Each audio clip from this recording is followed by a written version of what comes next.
Mas existe uma história muito boa que eu queria trabalhar com vocês agora, uma história bíblica, profunda, riquíssima, e que vai trabalhar um pouco desse encontro de pessoas antagônicas que vivem em mundos que não se bicam. Vejam só o texto bíblico e aí eu conto a história para vocês. Olha só o texto, ó, Atos 10, no verso 27. Conversando com ele, Pedro entrou e encontrou ali reunidas muitas pessoas e lhes disse, vejam só, vocês sabem muito bem que é contra nossa lei um judeu associar-se a um gentio ou mesmo visitá-lo. Já conseguiu descobrir de que história nós estamos falando? Essa é a história de Pedro e de Cornélio. Vejam só, Cornélio era um centurião romano, é um homem importante, um soldado que estava governando sobre 100 outros soldados. Esse centurião, ele era importante, de uma nação que tinha rivalidade com os judeus. Na verdade, ela tomou o mundo judaico, cobrava impostos, né? De uma certa forma, ele era o opressor. Pedro, como judeu, também no coração desejava a libertação de Israel, desejava ser livre do Império Romano, desejava que a sua cultura, a sua identidade pudesse ser livre, né? Pudesse não ser mais oprimido, não ter mais os impostos cobrados também da forma como eram, e dentro da lei, dentro da sua cultura, se relacionar com gentio era algo horrível, não deveria acontecer, ele não deveria nem entrar numa casa, não deveria conversar, fazer amizade, e esses dois polos eram separados. No texto, cada um estava numa cidade diferente, numa localidade diferente.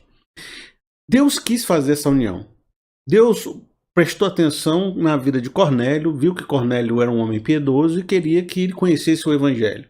E Deus olhou a vida de Pedro e viu que ele era uma pessoa que estava cheia de preconceitos ainda, precisava quebrantar isso no seu coração, e isso seria muito importante até lá na frente para a ideia de que a gente precisa levar esse evangelho até os gentios, até todas as nações, até todos os lugares, você precisa quebrar com esse preconceito.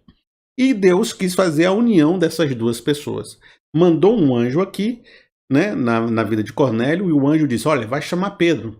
E mandou uma visão para que Pedro quebrantasse seu coração e não pensasse mais com o gentio como uma coisa imunda. Os dois, então, foram se encontraram. Quando se encontrou, Pedro falou essa frase, olha, vocês sabem muito bem que é contra a nossa lei um judeu associar-se a um gentio ou mesmo visitá-lo. Então, Pedro já chega cheio de pedras na mão. Olha, vocês sabem que eu não deveria nem estar aqui.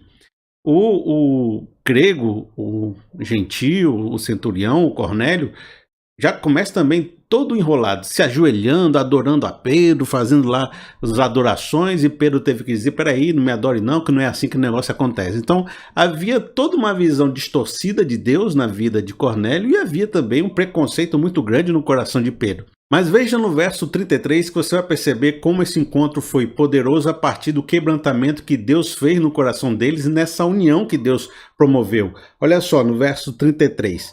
Agora estamos todos aqui na presença de Deus para ouvir tudo o que o Senhor te mandou dizer-nos. Então Pedro começou a falar. Agora percebo verdadeiramente que Deus não trata as pessoas, presta atenção, com parcialidade, mas de todas as nações aceita todos aqueles que o temem e faz o que é justo. Vocês conhecem a mensagem enviada por Deus ao povo de Israel, que fala das boas novas de paz por meio de Jesus Cristo, Senhor de todos nós. Perceba como Paulo fala que Deus não trata as pessoas com parcialidade, que aceita a todos, que quer unir a todos. Ele percebeu que a visão que ele teve, esse encontro todo, foi importante para ele quebrantar o coração. Como diz em Efésios e em outras cartas de Paulo, Cristo rompeu a barreira de separação e a inimizade que havia entre os povos, fazendo desses dois povos um único povo. Esse é o grande mistério do Evangelho, essa é a grande força que está por trás de uma ação de uma pessoa cristã. É essa união, essa conciliação, esse desejo de que a gente se torne uma só carne, que não haja mais rivalidade. Por isso que eu sou tão contra a ideia de um alimento, de uma luta, de um ressentimento, de um nós versus ele, de um sectarismo, de um grupo suplantando o outro ou tratando o outro como uma espécie de vergonha, como um algoz, como um inimigo, sabe, numa versão infantilizada dessa luta. Então, não acho que é por aí, isso só gera mais separação, isso só gera mais inimizade, e um verdadeiro desejo cristão é a gente passar por cima desses poderes estabelecidos, desses grupos, para encontrar a verdade do Evangelho, que nós todos somos um em Cristo Jesus, portanto não há mais homem, nem mulher, nem macho, nem fêmea, né? Nem judeu, nem grego,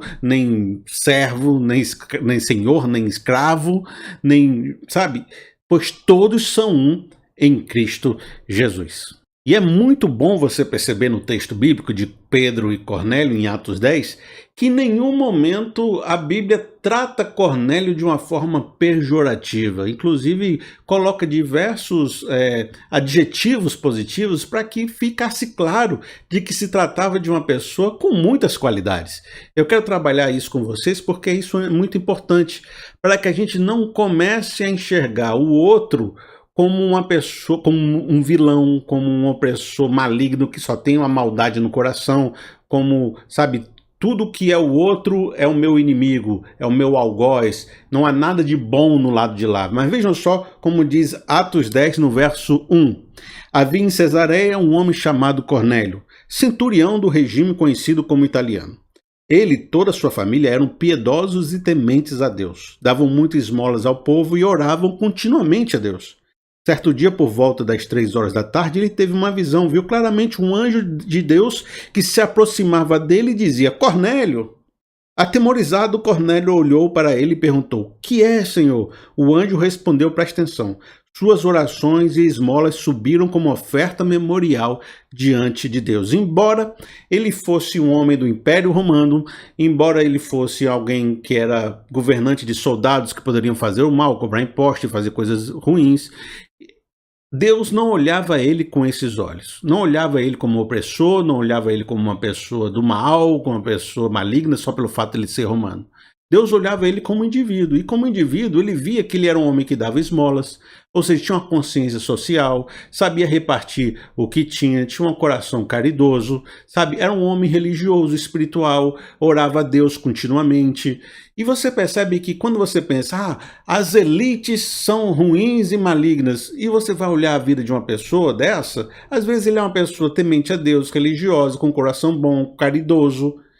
E quando você demoniza um grupo achando que todo aquele grupo é do mal, infantilizando isso, você não olha com o olhar de Deus. O olhar de Deus não está demonizando grupos, está olhando pessoas e o coração delas e a intenção delas e percebendo às vezes e querendo levá-las a um encontro verdadeiro, um encontro entre inimigos, em fazer a paz desses povos e não eliminar povos. Tá entendendo? Uma vez uma colega minha, ela falou o seguinte, ela chegou para mim e ela estava meio revoltada com isso e estava dizendo assim, esse negócio, né? Aí estava dizendo assim, não, porque são os empresários que destroem a nação, os empresários que elegem as pessoas erradas, demonizou os empresários, certo? E ela estava com palavras duras, cheia de ressentimento, cheia de raiva. Lá da igreja, certo? Aí eu falei para ela, olha, nós temos aqui na igreja o fulano. Olha o que eu falei para ela. Temos aqui na igreja o fulano. Sabe fulano? Ele é empresário. Ele é dono de 3 empresas, que tem muitos funcionários. Ele luta todo dia para pagar o salário desse pessoal. Às vezes eu conheço a vida dele, está cheio de dívidas porque a situação está difícil. Está ali tentando fazer o melhor trabalho possível, sustenta fornecedores, sustenta, sabe, um monte de gente, faz um bem danado para a sociedade. Você está dizendo que essa pessoa é do mal e que tudo que ela faz é errado e que nada do emprego dela, sabe, é ruim.